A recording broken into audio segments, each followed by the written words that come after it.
बच्चों 100 शब्द प्रति मिनट गति का डिक्टेशन दे रहा हूँ। ये डिक्टेशन राजस्थान पत्रिका से प्रकाशित समाचार पत्र से दे रहा हूँ। Yes start. राजनीति में यह अपनी तरह की पहली घटना है जिसमें चुनावों की आहट ने अंगद का पांव डिगा दिया। केंद्र सरकार ने जिस निर्णय को अपनी आन बान व शान से जोड़ रखा था वह अचानक फिसलकर जमीन पर गिर गया।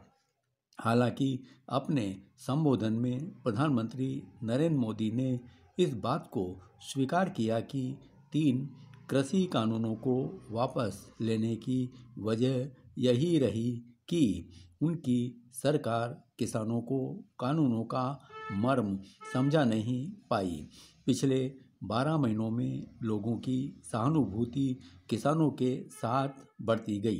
कई दौर की बातचीत के बेनतीजा रहने का कारण यही था कि सरकार इन कानूनों को लागू करने की बात कहती रही और किसान संगठन कानून वापस लेने पर ही घर वापसी पर अड़े रहे। अब अहम सवाल यह है कि सरकार को एकाएक बैकफुट पर क्यों आना पड़ा। इस हृदय परिवर्तन तो कतई नहीं कहा जा सकता। पीएम की यह घोषणा पंजाब व उत्तर प्रदेश जैसे अहम प्रदेशों के विधानसभा चुनावों के परिप्रेक्ष्य में अधिक स्पष्ट रूप से दिखाई देती है। पंजाब चुनाव में कितना लाभ भाजपा को मिलेगा यह तो समय ही बताएगा। हमने देखा है कि पिछले साल भर से पंजाब के किसान परिवार की जीवनचर्या अस्त व्यस्त हो गई थी। आर्थिक रूप से भी किसानों की मशक्कत करनी पड़ी। एक किसान की आत्महत्या का प्रभाव भी पूरे देश पर पड़ा। यह बात और है कि सरकार में किसी के मनोबल पर इसका कोई प्रभाव पड़ने वाला नहीं है। केंद्र सरकार अब तक के सबसे बड़े कृषि सुधार के रूप में इन 3 कानूनों को लाई थी। लागू करने के 14 माह बाद कृषि कानूनों को वापस लेने की घोषणा को केंद्र सरकार की एक बड़ी रणनीतिक विफलता के रूप में देखा जा सकता है। ऐसा लगता है कि देश को बड़े स्तर पर प्रभावित करने वाले इन कानूनों को लागू करने से पहले पूरी तैयारी नहीं की गई और जल्दबाजी में इन्हें लागू कर दिया गया। कानूनों के अंतर्गत सीधे तौर पर यह व्यवस्था कर दी गई कि मंडी प्रणाली को बंद कर खुले बाजार के माध्यम से फसलें बेची जाएंगी। किसान संगठनों का तर्क था कि कृषि उपज मंडियों से किसानों को अपनी फसल का उचित मूल्य ही नहीं मिलता बल्कि इससे बाजार भी रेगुलेट होता है। राज्यों को मंडी शुल्क के तौर पर आमदनी होती है तो किसानों के लिए बुनियादी सुविधाएं जुटाई जाती हैं। मंडियां खत्म हो गई तो किसानों को एमएसपी यानी न्यूनतम समर्थन मूल्य नहीं मिलेगा। सरकार भले ही वन नेशन वन मार्केट का नारा दे रही हो लेकिन किसानों की मांग थी कि वन नेशन वन एमएसपी होनी चाहिए। हालांकि केंद्र सरकार तथा भाजपा लगातार दावा करती रही कि नए कानूनों से न्यूनतम समर्थन मूल्य को कोई खतरा नहीं है। वहीं मंडियों की व्यवस्था भी बनी रहेगी। सब जानते हैं कि खुले बाजार में भावों का उतार चढ़ाव होता है और सही मूल्य हासिल करने के लिए इंतजार करना होता है। जब बम्पर फसल होती है तो किसानों को भारी नुकसान उठाना पड़ता है।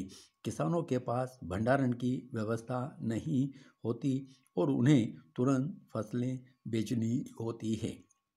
ऐसे में प्रतिस्पर्धा के वातावरण में उन्हें घाटा उठाना पड़ता है। इसलिए कानून लागू करने से पहले भंडारण, परिवहन और शीतलन जैसे आधारभूत ढांचे को मजबूत किया जाना चाहिए था, जो नहीं किया गया।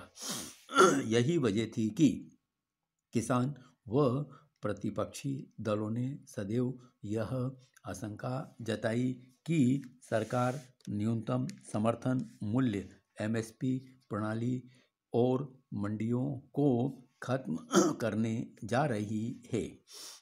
इन आशंकाओं को भी मजबूती से खारिज करने का काम नहीं हुआ।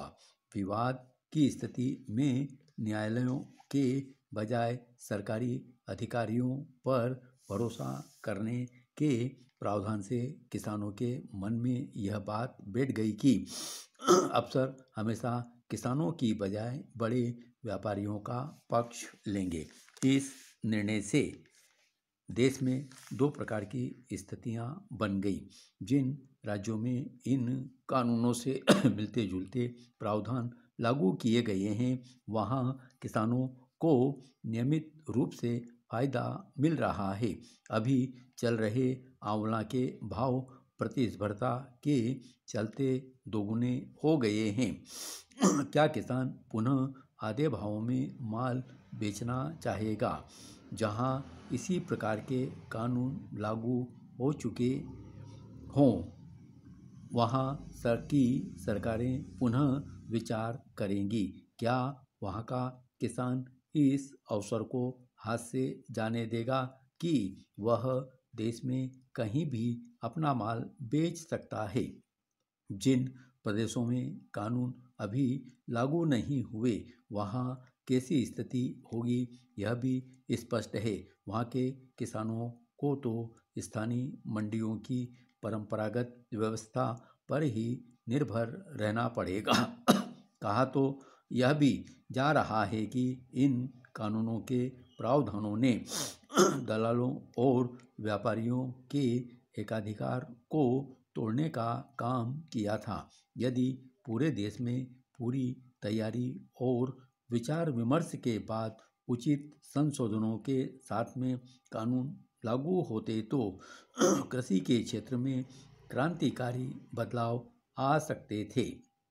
पर आधी अधूरी तैयारी के साथ केवल अफसरशाही के भरोसे कानून लागू करने के कदम ने एक बड़ी मंजिल की ओर कदम बढ़ाने से पूर्व ही रास्ते बंद कर दिए। चुनाव वाले राज्य पंजाब की स्थिति कुछ भिन्न है। वहाँ राज्य सरकार ही लगभग सारे गेहूँ खरीद लेती है। किसान मौज में है। उसको अपनी फसल को समर्थन मूल्य में बेचना सहज है। जब तक उसे अधिक मूल्य मिलता न दिखाई दे, उसके लिए वर्तमान स्थिति ही श्रेष्ठ है। ऐसे में बड़ा सवाल यह भी है कि कौन से किसान की प्रसन्नता रंग लाएगी, यह भविष्य का निर्णय करेगा। 3 कानून वापसी से पंजाब और पंजाब के किसानों का कितना भला होगा? चुनाव वाले दूसरे राज्यों में इसका कितना असर होगा? सवाल उत्तर प्रदेश का भी है, जहां भी किसानों से जुड़े कई सवाल अभी सामने हैं। यह भी देखना होगा कि किसान कानून वापसी के सरकार के कदम का समूचे देश में क्या संदेश जाने वाला है।